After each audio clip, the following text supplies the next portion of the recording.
Hello students, चलिए application of derivative में आगे हम स्टार्ट करते हैं टेंजेंट एंड नॉर्मल के अगले कंसेप्ट से।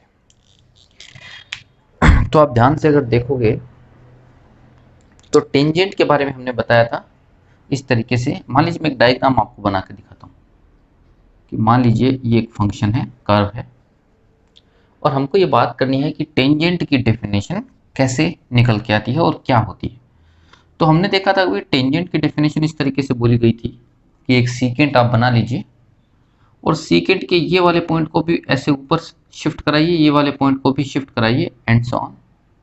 ऐसे जब आप शिफ्ट कराओगे तो आप देख सकते हो इस तरीके से ये धीरे धीरे धीरे धीरे ये ऐसे एक टाइम ऐसे आएगा जब ये टेंजेंट बन जाएगी। ठीक है, तो अगर ये टेंजेंट बन जाएगी तो ध्यान से देखिए, इधर वाला ये ए पॉइंट और इधर वाला ये बी पॉइंट, ये दोनों ही इधर जा रहे हैं, पास में जा रहे हैं, और यहां पे आके ये दोनों ही पॉइंट कंबाइन हो जाते हैं। तो इसका मतलब ये मैं कह सकता हूं कि यहां पे असली में एक पॉइंट नहीं है, यहां पे दो पॉइंट है। अच्छा, दो पॉइंट अलग अलग तो होंगे नहीं, वो चाहे इधर से जाए चाहे इधर से जाए, यहीं पे जाके अपन को रुकना है, मतलब वो पॉइंट तो एक ही होगा। लेकिन हमको पता कैसे चलेगा कि वो दो बार आया है कि एक बार आया है? वो अपन को पता चलेगा रिपीटेड रूट की हेल्प से। तो जब भी ऐसे टेंजेंट बनेगी तो यहां पे रिपीटेड रूट मिलेंगे। रिपीटेड रूट का मतलब क्या है? x इज इक्वल टू 1 एक बार नहीं आएगा, x इज इक्वल टू 1 दो बार आएगा जब भी आप ऐसे कोशिश करोगे देखने की। तो चलिए और दूसरी बात बताते हैं। इसी तरीके से मान लीजिए ये कर्व की मैं बात कर रहा हूं, ठीक है? तो आप ध्यान से देखिए, ये एक सीकेंट है, दिख रहा होगा आपको, ये a है, मान लीजिए ये b, और ये मान लीजिए कोई c पॉइंट है। अब मैंने क्या किया, a पॉइंट को धीरे धीरे इधर बढ़ाया, b पॉइंट को इधर बढ़ाया, तो ये दूसरी लाइन कुछ इस तरीके से जाएगी, और थोड़ा बढ़ा दिया तो हम, मतलब डेफिनेशन हमने क्या लिखाई थी, limiting case of secant is called tangent. तो वही काम हम कर रहे हैं, सीकेंट को लिमिट करवा रहे हैं, मतलब इसका कितना ये पॉइंट इस साइड में आ सकता है वो हम देख रहे हैं। तो ये पॉइंट ऐसे घूमता घूमता यहाँ पे आ जाएगा, और ये वाला पॉइंट जो आप देख सकते हो ऐसे मूव करता करता यहाँ पे आ जाएगा। तो जब ये लिमिटिंग केस हम बनाएंगे तो कुछ इस तरीके से आपकी एक टेंजेंट बनेगी।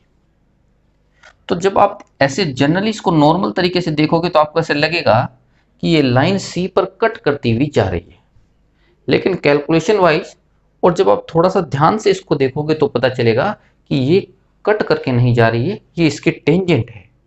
ये टेंजेंट कैसे हो रही है कि एग्जैक्टली सी पर तो इसको टच ही कर रही है, टेंजेंट ये सी से जस्ट आगे इसको ऐसे कट करके ये निकल जाएगी। तो ये भी फंक्शन की टेंजेंट बोला जाएगा। तो आप ध्यान से देखोगे तो पता चलेगा कि ये एस टाइप की टेंजेंट भी होती है और इस टाइप की टेंजेंट भी होती है। तो अपनी लैंग्वेज में हम बोल सकते हैं कि ये टच करने वाली टेंजेंट होती है और ये वाली जो चीज़ है वो कट करने वाली टेंजेंट। तो कभी, जैसा कि मैंने सबसे पहले आपको बताया था, कि ऐसा नहीं बोलना है कि जो टच करके जाए वही टेंजेंट होती है, ऐसा हम नहीं बोल सकते हैं, क्योंकि ध्यान से देखोगे तो पता चलेगा ये जो टेंजेंट है ये भी एक टेंजेंट है जो फंक्शन को कट भी कर गई। तो इसीलिए ध्यान से देखना है। अच्छा, यहाँ पे अब क्या हो गया, यहाँ पे एक तो ये ए वाला पॉइंट मूव करके आया है, एक बी वाला पॉइंट मूव करके आया है, और एक सी पहले से ही था। तो इस सी पॉइंट पर भी आपको रिपीटेड रूट तो मिलेंगे, लेकिन यहां पे अगर आप देखो इस डायग्राम के लिए तीन रिपीटेड रूट मिलेंगे। यहां पे इस डायग्राम के लिए देखो तो कितने रिपीटेड रूट होंगे, दो रिपीटेड रूट होंगे। ठीक है, इस तरीके से आपको सोचना है। ठीक है, तो यहां से जब भी आप देखो कि इस तरीके का जब भी डायग्राम बने, अभी याद रखना आपको ये चीज कि इस तरीके का जब भी डायग्राम बने तो डेफिनेटली अगर ये टेंजेंट है,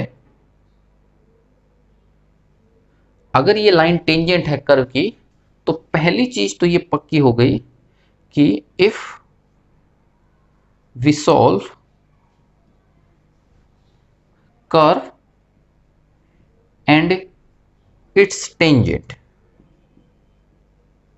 ये चीज हमने फंक्शन में बात करी थी कि जब भी दो चीजों को सॉल्व करा जाता है तो क्या निकल के आता है, उन दोनों कर्व का इंटरसेक्शन पॉइंट। तो अब हम किस किस को सॉल्व कर रहे हैं, एक टेंजेंट को सॉल्व कर रहे हैं, कर्व को सॉल्व कर रहे हैं। तो कर्व और टेंजेंट को जब हम सॉल्व करेंगे तो if we solve curve and its tangent, then we will get repeated roots. हमेशा ही आपको रिपीटेड रूट्स मिलेंगे, ठीक है।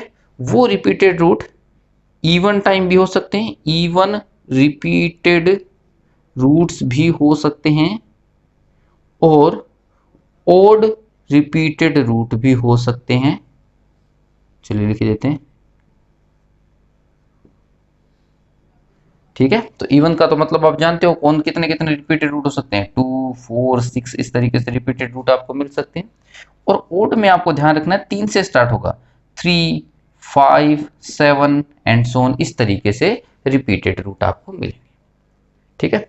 तो शायद आपको ये 2 वाला और 3 वाला समझ में आया होगा। अभी हम 4 और 6, 5 इन सब के बारे में बात कर रहे हैं। तो पहली बात तो ये आपको याद रखनी है कि जब भी कर्व को टेंजेंट को सॉल्व कराएंगे तो हमेशा ही रिपीटेड रूट आपको मिलेंगे, ठीक है। अच्छा, दूसरा, इसका वाइस वर्सा ट्रू होगा क्या? बिल्कुल। अगर रिपीटेड रूट नहीं मिल रहे हैं तो वो लाइन कभी उसकी टेंजेंट नहीं हो सकती। जब हमने कर्व और लाइन को सॉल्व कराया और रिपीटेड रूट नहीं मिले तो तुरंत समझ जाना ये लाइन टेंजेंट तो नहीं है, कुछ और हो सकता है, ठीक है।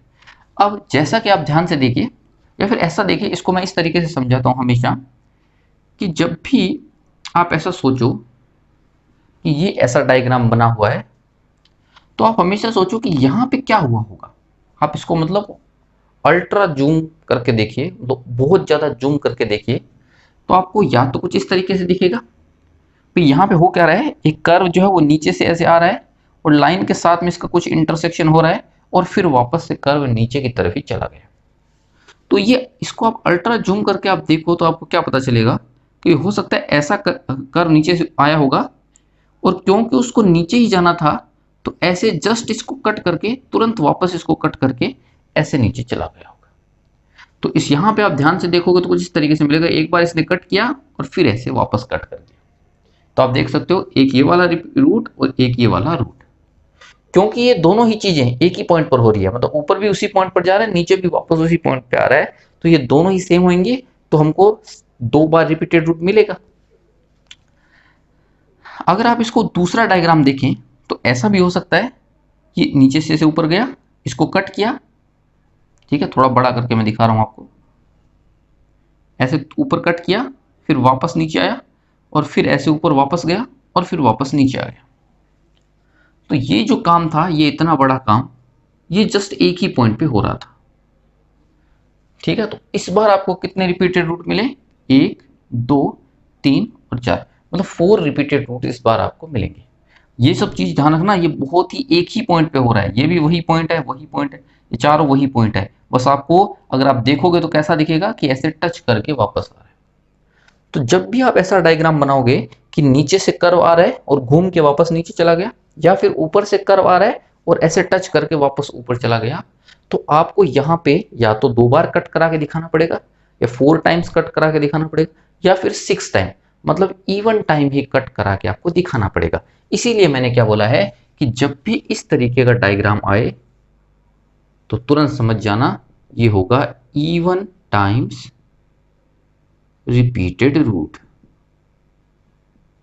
इस तरीके से दूसरा अगर मैं आपसे पूछूं, मान लीजिए कर्व को नीचे से आना है और ऊपर जाना है, उल्टा करना, मतलब जिधर से आ रहा है उधर नहीं जा रहा है, तो आप क्या बोलोगे कि सर हो सकता है वो ऐसे गया होगा, ऐसे कट करके वापस चला गया होगा। तो इस डायग्राम में आपको कितनी जगह पे रूट मिलेंगे? 3 जगह पे रूट मिलेंगे। और अगर हो सकता है कि वो इस तरीके से गया होगा कि भाई ऐसे आया, कट करके ऐसे चला गया होगा, ये सारा काम एक ही पॉइंट पर हुआ होगा। तो यहाँ पे आप बोल सकते हो कितने यहाँ पे रूट आपको दिख रहे हैं? 5। तो इस बार उसी जगह पर एक ही पॉइंट पर वो कर्व 5 बार ऐसे कट करके चला गया। और इसका जब आप डायग्राम बनाओगे, सही से देखोगे तो कुछ आपको इस तरीके से दिखेगा, ऐसे आया, लाइन को ऐसे जस्ट ऐसे टच किया और टच करने के बाद में ऐसे आगे निकल गया। तो यहाँ पे ये जो कर्व है वो इस स्ट्रेट लाइन को टच कर रहा है, इसीलिए इसका नाम है टेंजेंट। तो आपको समझ में आ गया होगा कि जब इस तरीके से बनता है तो ओड टाइम्स रिपीटेड रूट आपको हमेशा मिलेंगे। बहुत अच्छे एग्जाम्पल भी इनके हैं। जब भी इस तरीके का कोई भी डायग्राम आए कि ऐसे जस्ट ऐसे टच करा और टच करके दूसरी साइड में ऐसे निकल गया, तो आपको हमेशा ओड टाइम्स रिपीटेड रूट मिलेंगे। ठीक है, तो ये तो थ्योरी की बात हो गई। एग्जाम्पल के तरफ से मैं आपको बताता हूँ कि ये कैसे कैसे होता है। अच्छा, ये ओनली स्ट्रेट लाइन की बात नहीं, अभी देखिए दूसरी चीज मैं आपको बताता हूँ।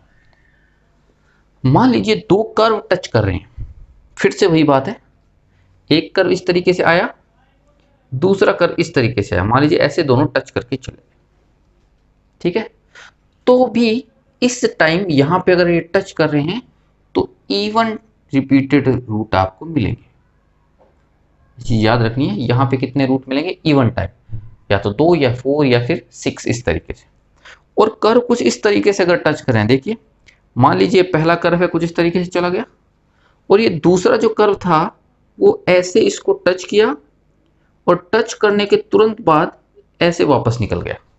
यहां पर भी इंटरसेक्शन नहीं हो रहा है, यहां पर ये दोनों एक कर्व एक दूसरे को टच कर रहे हैं, तो यहां पर भी आपको क्या मिलेगा, ओड रिपीटेड रूट्स मिलेंगे। और ओड में ध्यान रखना 3 से स्टार्ट करना है, 3 5 7, एक नहीं मिलेगा।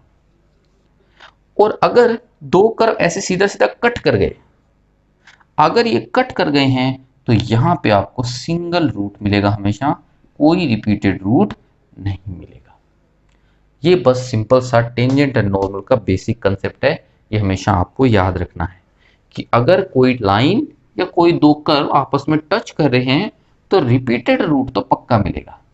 अब आपने करी कैलकुलेशन, तो आपको पता चला कैलकुलेशन करने के बाद कि सर मुझे तो 3 रिपीटेड रूट मिल रहे हैं।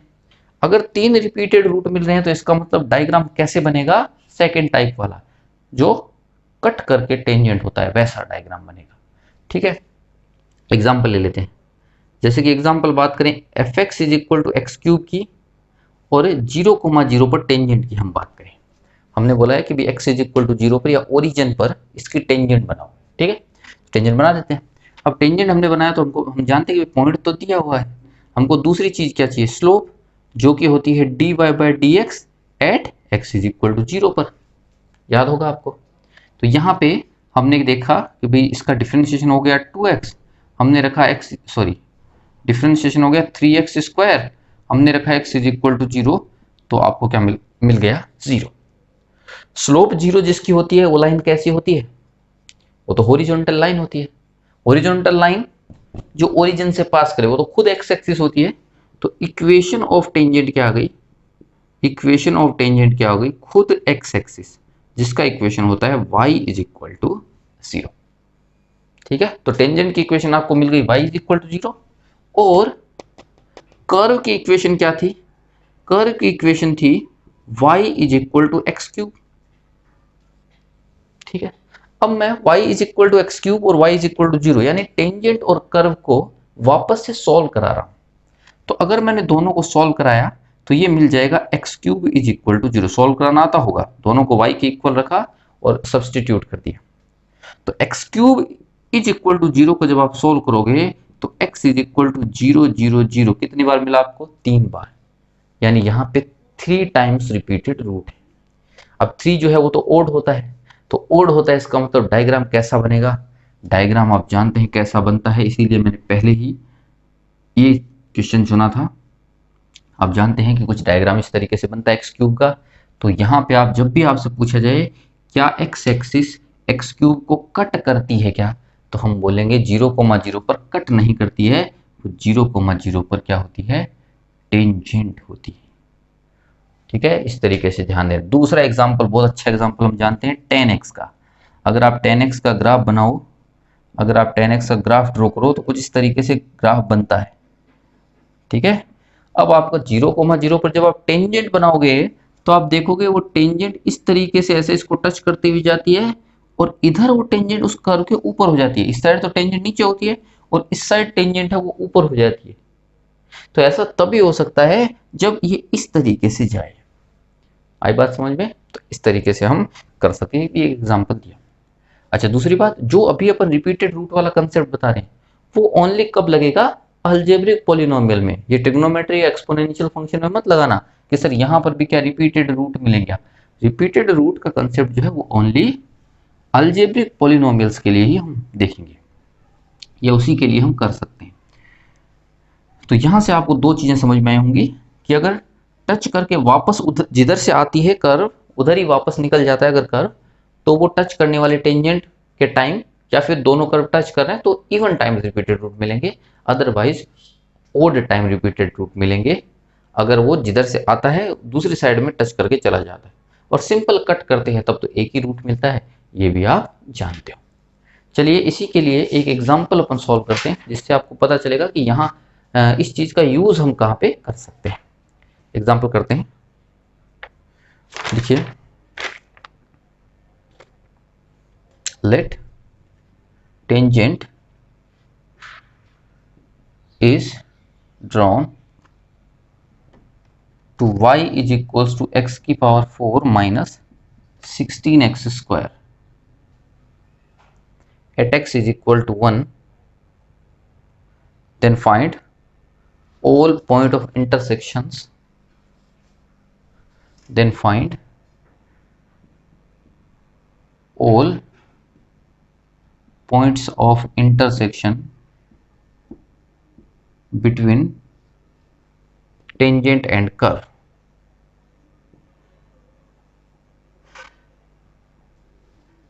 ठीक है, तो सबसे पहली बात हमको टेंजेंट की इक्वेशन तो पूछी नहीं है, तो हम वो सब काम नहीं करेंगे। डिफरेंशिएशन किया, स्लोप निकाला, टेंजेंट बनाया, ये सब अभी तक हमको नहीं करना है।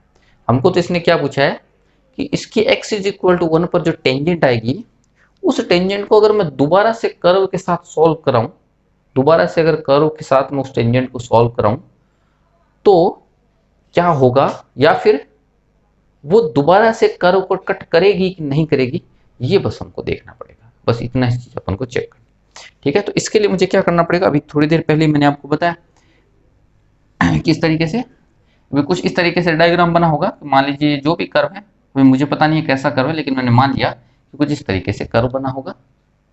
अब x इज इक्वल टू 1 पर, x इज इक्वल टू 1 पर मैंने टेंजेंट बनाई, और x इज इक्वल टू 1 पर टेंजेंट यहाँ तो टच करेगी तो पक्की बात है, और आगे जाके वो कहाँ कट करेगी ये अभी हमको नहीं पता है।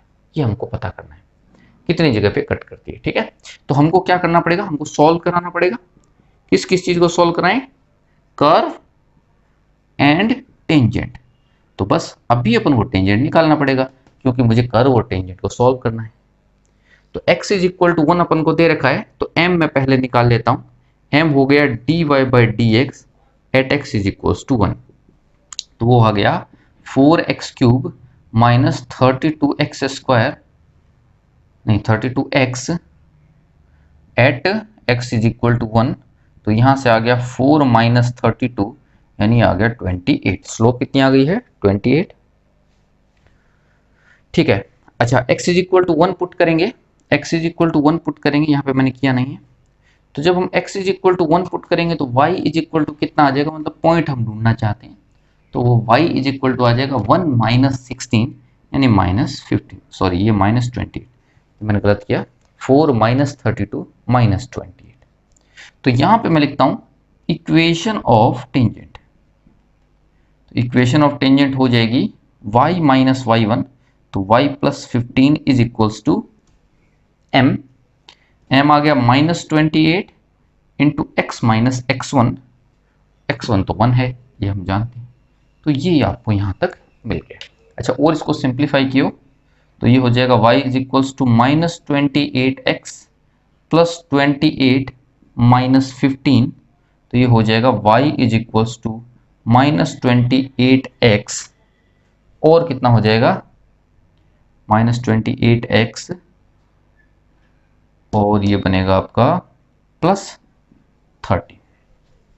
ठीक है, तो ये टेंजेंट की इक्वेशन हमने पहले निकाल दी, कोई दिक्कत नहीं है, यहां तक मिटा रहा हूं। तो टेंजेंट की इक्वेशन अगर अपन ने निकाली है तो अब हमको पता क्या करना है कि वो जो कर्व है वो टेंजेंट को ये टेंजेंट जो है वो कर्व को और कहां पे कट करती है ये भी हमको चेक करना है। तो कोई दिक्कत नहीं, हमने सॉल्व कराया तो एक तो है y is equal to x की पावर 4 माइनस 16x स्क्वायर और इज इक्वल टू कर दिया यहां से माइनस 28x प्लस 13, सबको एक तरफ लाए तो ये हो गया x की power 4 minus 16x² plus 28x minus 13 is equal to 0।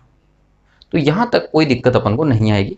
जो अभी ने थ्योरी पढ़ी है वो थ्योरी हमने यहाँ तक अप्लाई कर दी है। अच्छा, अभी अपन को आगे रिपीटेड रूट वाले कॉन्सेप्ट की जरूरत पड़ेगी। कैसे? देखिए, ये x की पावर 4 की इक्वेशन है।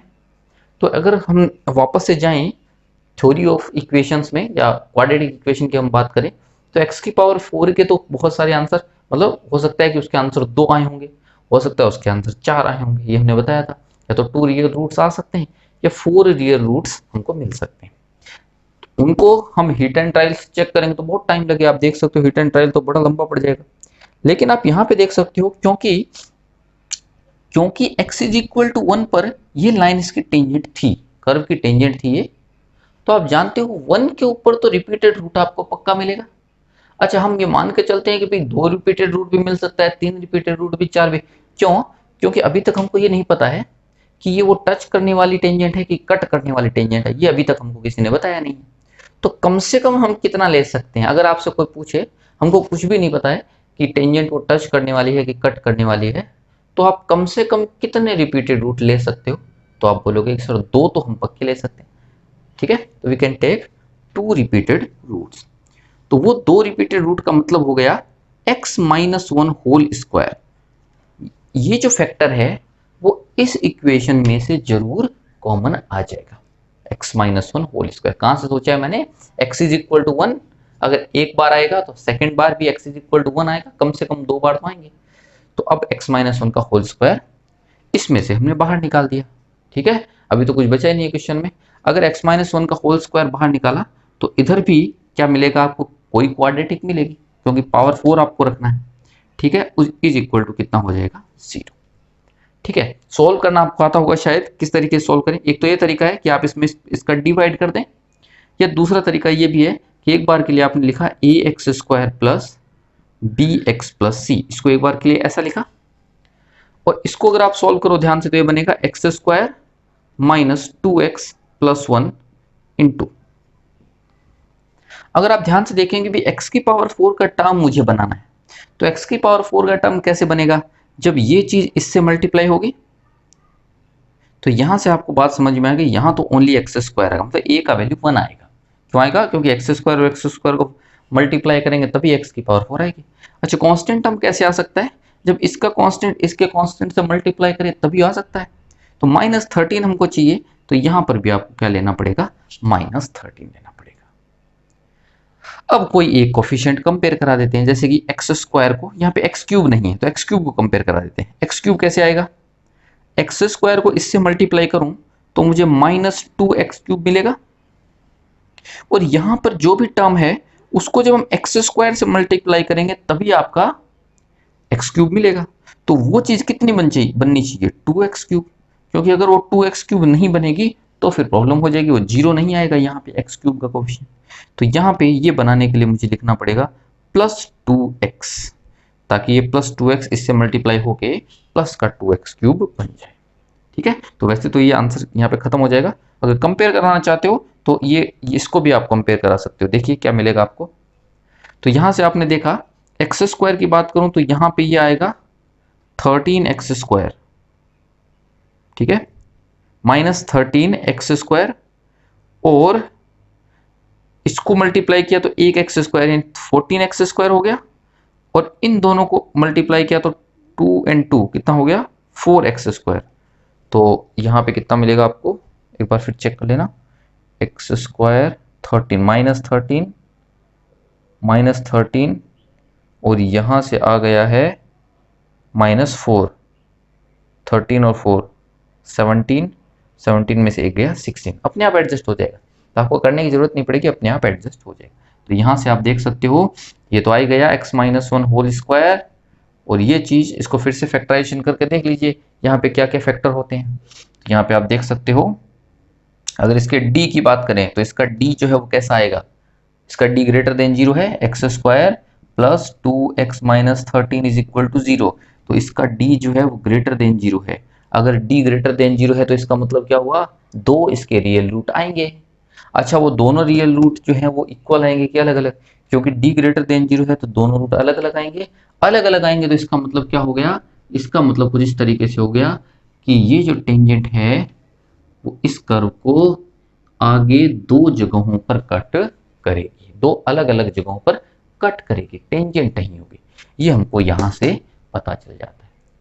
तो यहाँ पे हम क्या बोल सकते हैं कि अगर इसने क्वेश्चन में क्या पूछा है कि इसके find the point of intersection, तो पॉइंट ऑफ इंटरसेक्शन कौन कौन से आएंगे, एक तो ये, एक x इज इक्वल टू 1 तो आ ही गया, ये तो टच करने वाला है ही, और दो और आएंगे, वो टू कौन कौन से होंगे, जो इसके रूट होंगे वही पॉइंट ऑफ इंटरसेक्शन मिलेंगे आपको। ठीक है, तो इस तरीके से इसी कॉन्सेप्ट को आपको यूज करना है और बहुत सारी चीजें यहां से आपको क्लियर होंगी।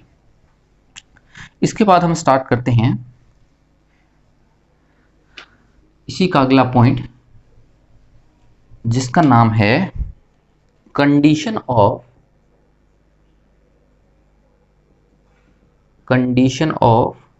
Tangency and normal.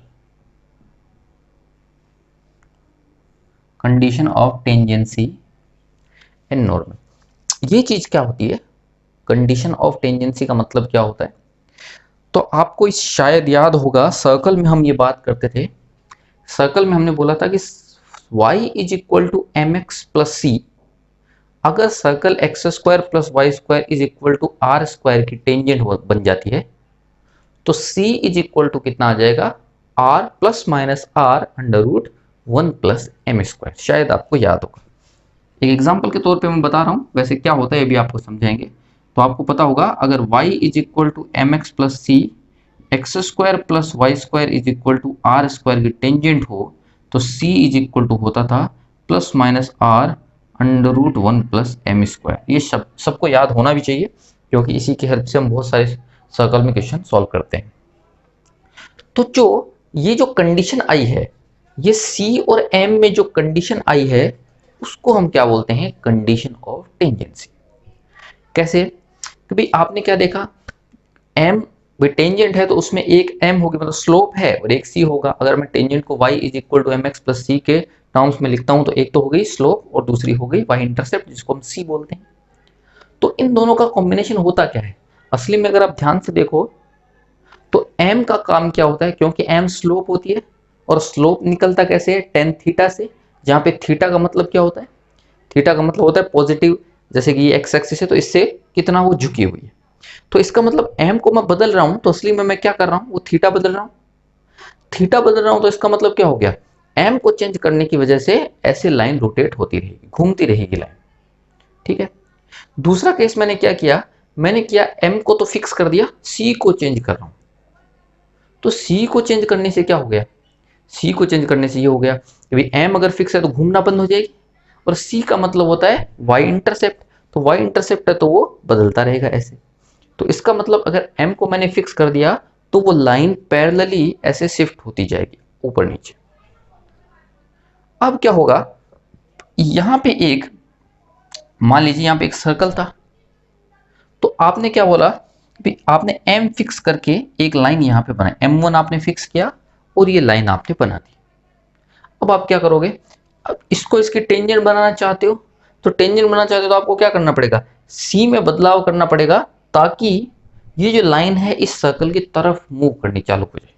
तो ये लाइन धीरे धीरे धीरे धीरे ऐसे मूव करते करते एक दिन ऐसा होगा जब यहाँ पे आ जाएगी, और जैसे ये यहाँ पे आ जाएगी तब आपने देख लिया कि वो c कितना है, और इस चीज को आपने क्या बोल दिया कि कंडीशन ऑफ टेंजेंसी क्या है, मतलब c कितना होना चाहिए तब जाके ये टेंजेंट बनेगी। इस चीज को हम क्या बोलते हैं, कंडीशन ऑफ टेंजेंसी। तो इसको लिखेंगे कैसे, आप बोलोगे कोई भी लाइन में जो दो वेरिएबल, अच्छा वो दो वेरिएबल कौन से भी हो सकते हैं, आपने देखा होगा y is equal to m x plus c लिखते हो, या फिर x upon a plus y upon b is equal to 1 लिखते हो, कोई भी फॉर्म में आप स्ट्रेट लाइन को लिखिए। तो हम लिखेंगे कि लाइन के अंदर अवेलेबल या जो प्रेजेंट है उन वेरिएबल्स के बीच का रिलेशन, जिससे कि वो लाइन दिए हुए कर्व की टेंजेंट बन जाए, उस कंडीशन को ही हम क्या बोलते हैं, कंडीशन ऑफ टेंजेंसी। तो आप लिख सकते हो the condition the condition between the condition of available or present variables in equation of line। ये अपनी तरफ से मैं ऐसे ही लिखा रहा हूं, equation of line, the condition between present variables in equation of line such that या for which line become tangent to the given curve। ठीक है, तो उस कंडीशन को हम क्या बोलते हैं, is called condition of tangency. अच्छा, सेम ही चीज नॉर्मल के लिए होगी। अगर वो जो लाइन दे रखी है वो कर्व की नॉर्मल बन जाए तो उसको क्या बोलते हैं, कंडीशन ऑफ नॉर्मल। सर्कल के केस में बड़ा ही आसान होता है, तो कोई भी कर्व के लिए हम कर सकते हैं। अच्छा, अब इसको करेंगे कैसे, ये देखिए, वहां तो हमको सर्कल दे रखा था तो हमें कोई दिक्कत नहीं थी, यहां पे हम कैसे कर सकते हैं ये आपको बताते हैं। तो आपको गिवन होगा y is equals to f x, ये कर्व आपको गिवन होगा, एंड लाइन गिवन होगी y is equals to m x plus c. तो आपसे क्या बोला जाएगा कि अगर y is equal to m x plus c इस y is equal to f x की टेंजेंट है, तो बताइए m और c में क्या रिलेशन होगा। तो आप बोल सकते हो relation between m and c is called condition of tangency. तो इस क्वेश्चन के लिए कंडीशन ऑफ टेंजेंसी क्या होगी, जो m और c में रिलेशन आएगा टेंजेंट बनने के लिए, वही होगी कंडीशन ऑफ टेंजेंसी। ठीक है, ठीक। अब कैसे कैसे हम इसको सॉल्व करें, ठीक है, बड़ा ही आसान सा तरीका है। बहुत सारे मतलब तरीके होते हैं, लेकिन हम थोड़ा सिंपल वाला यूज करेंगे। ठीक है, कैसे हम सॉल्व करें, किस तरीके से हम देखें, तो हमको ये तो पता ही नहीं अभी तक कि वो टेंजेंट जो है वो कहाँ पे टेंजेंट है। हमको तो बोला है कि ये लाइन जो है वो टेंजेंट हो जानी चाहिए, ये तो हमको बताना है। अभी तो हमको पता ही नहीं है कि टेंजेंट वो है कहाँ पे, कौन से पॉइंट पर वो टेंजेंट। तो अब हमको याद आती है वो चीज, कौन सी, कि कोई भी कर्व हमको दिया हो उसके किसी भी पॉइंट पर अगर टेंजेंट पूछे तो हम निकाल सकते हैं। वो कैसे निकलेगी, ध्यान से देखिए। सबसे पहला स्टेप हम क्या करेंगे, स्टेप वाइज मैं बता देता हूं आपको। सबसे पहला स्टेप हम यूज करेंगे, सबसे पहले बोलेंगे assume variable, assume variable point. तो मैं क्या करूंगा, कोई वेरिएबल पॉइंट मान लूंगा पैरामेट्रिकली, इफ पॉसिबल। तो अगर पॉसिबल है तो मैं क्या करूंगा, एक पॉइंट अज्यूम कर लूंगा पैरामेट्रिकली। अच्छा, पैरामेट्रिकली पॉइंट अगर अज्यूम नहीं कर पा रहे हो तो आपको क्या करना पड़ेगा, वो पॉइंट x1, y1 अज्यूम करना पड़ेगा। ठीक है, फिर दूसरा स्टेप आप क्या लगाओगे, फाइंड इक्वेशन ऑफ टेंजेंट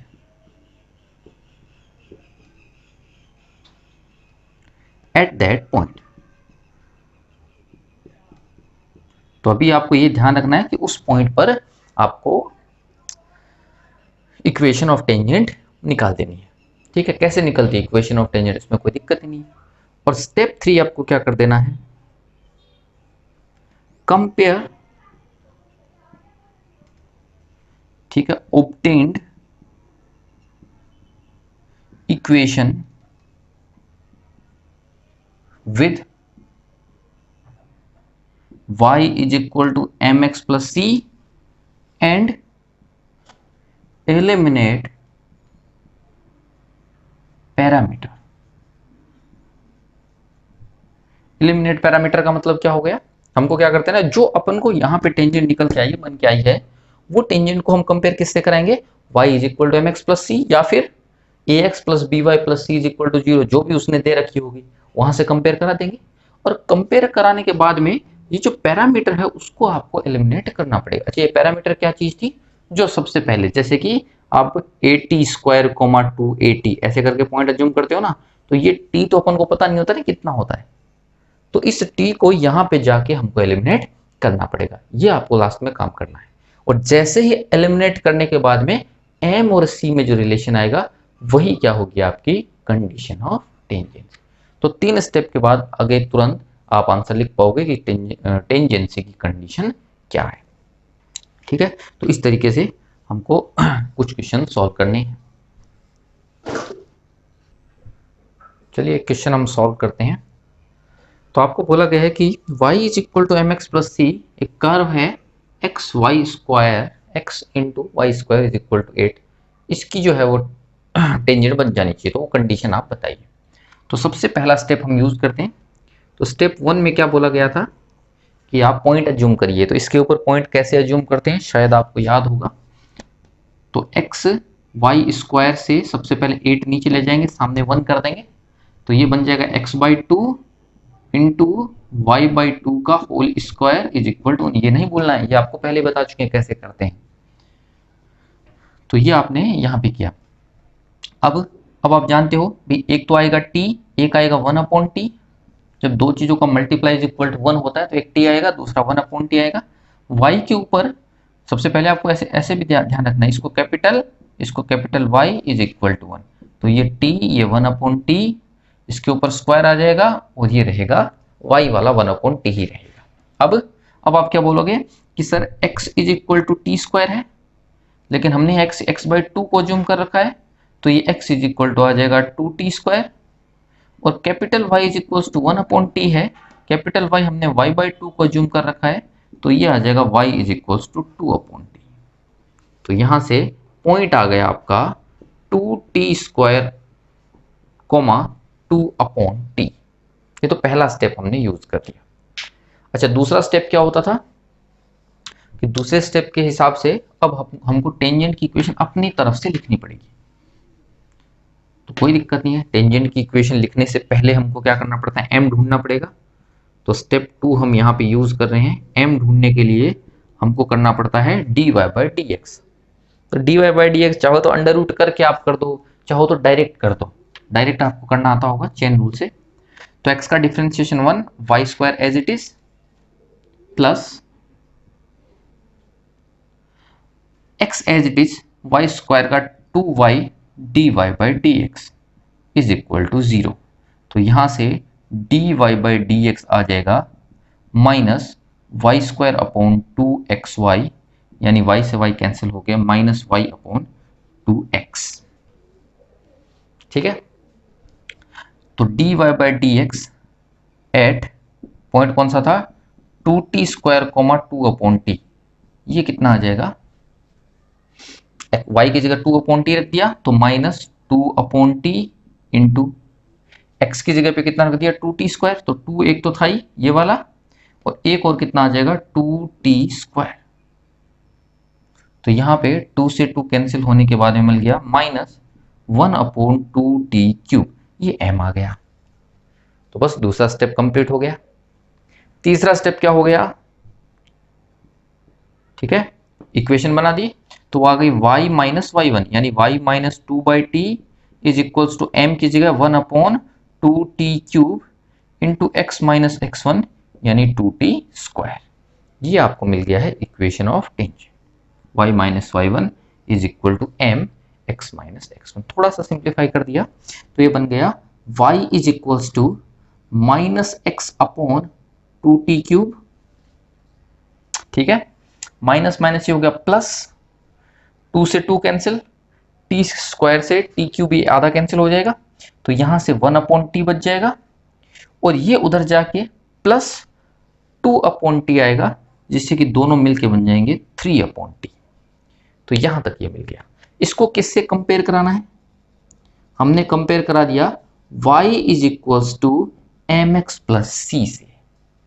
तो जैसे हमने y is equal to m x plus c से इसको कंपेयर कराया, तो आप जानते हो m का वैल्यू तो कितना आता है, वो तो पहले ही हम कैलकुलेट कर चुके थे। तो m is equals to minus 1/2t³ और c is equals to 3/t। तो यहां से t का वैल्यू कितना आ जाएगा, t is equals to 3/c जो हम यहाँ पे रख देते हैं। तो ये आ गया m इज इक्वल्स टू -1/2 और t की जगह आ जाएगा 3³ यानी 27 और अपॉन c³ तो ऊपर चला जाएगा c³। तो यहाँ से इधर जब हमने मल्टीप्लाई किया 27 इंटू 2 का 54 तो 54m plus c³ is equal to 0। तो ये चीज जो है वो क्या है, कंडीशन ऑफ टेंजेंसी। इस तरीके से आपको काम करना है कंडीशन ऑफ टेंजेंसी के क्वेश्चंस में। ठीक है, अभी एक चीज इसी में कंडीशन ऑफ टेंजेंसी में भी एक स्पेशल केस भी होता है, उसको भी हम नोट कर लेते हैं और हमेशा याद रखेंगे। ये स्पेशल केस हम बहुत बार कर चुके हैं। क्या स्पेशल केस है, देखिए ध्यान से। If second degree equation is given, इस बार आपको कंडीशन ऑफ टेंजेंसी जो है वो सेकेंड डिग्री की इक्वेशन के लिए बतानी होगी। सेकेंड डिग्री की इक्वेशन कौन कौन सी होती है जानते हैं ना, पेयर ऑफ स्ट्रेट लाइन हो गया, circle, ellipse, parabola, hyperbola and so, ये सब जो चीज होती है उनके लिए अगर बात करनी हो देन आपको क्या कर देना है, solve line with curve and make d is equal to 0 of obtained quadratic in x। ठीक है, थोड़ा और समझा देता हूं क्या बोलना चाह रहे हैं। जैसा कि हमने सर्कल में, पैराबोला में, सब में किया था, तो जब भी कोई सेकेंड डिग्री का कर्व आ जाए, सेकेंड डिग्री का कर्व मान लीजिए इस तरीके से आ गया, एग्जांपल के तौर पे 3x² plus 2xy is equals to 8x minus 3, ये एक 3 डिग्री का इक्वेशन आ गया, सॉरी सेकेंड डिग्री का इक्वेशन आ गया। और आपसे बोला गया और लाइन है ax plus by plus 1 is equal to 0। मान लीजिए लाइन है ax plus by plus 1 is equal to 0। आपको बोला क्या गया कि ये लाइन इसकी टेंजेंट होनी चाहिए, तो बताइए कंडीशन ऑफ टेंजेंसी क्या होगी। तो बहुत ही आसानी से ऐसे क्वेश्चन को कर सकते हैं। अगर ये जो क्वेश्चन गिवन है उसमें इक्वेशन जो कर्व की है वो सेकेंड डिग्री की हो तो आपको सिंपली क्या करना है, इधर से सबसे पहले y ढूंढना है। तो y इज इक्वल टू कितना आ जाएगा, y is equals to -ax minus 1 upon b, और इसमें सब्सटीट्यूट कर देना है। इसमें जैसे ही आप सब्सटीट्यूट करोगे ये आ जाएगा 3x² प्लस 2 इंटू वाई की जगह आ जाएगा -ax minus 1 upon b is equals to 8x minus 3। थोड़ा सा सिंप्लीफाई, जैसे ही आप इसको सिंप्लीफाई करोगे तो आगे अपने आप ही x में क्वाड्रेटिक बन जाएगी। तो थोड़ा सा सिंप्लीफाई किया, मिल गया 3x² plus sorry minus 2a upon bx minus 2 upon b minus 8x plus 3 is equal to 0। तो यहां से मिल गया 3x² माइनस जब कॉमन लिया तो ये मिल गया 2a upon b plus 8 into x plus 3 minus 2 upon b is equal to 0। तो ये जो भी क्वाड्रेटिक आती है नीचे, जब इसका d इज इक्वल टू 0 कर देंगे, d जानते होंगे क्या होता है, d का मतलब क्या होता है, b² माइनस 4ac। इसको जैसे ही हम 0 कर देंगे तो अपने आप जो कंडीशन निकल के आएगी वो कंडीशन ऑफ टेंजेंसी ही होगी।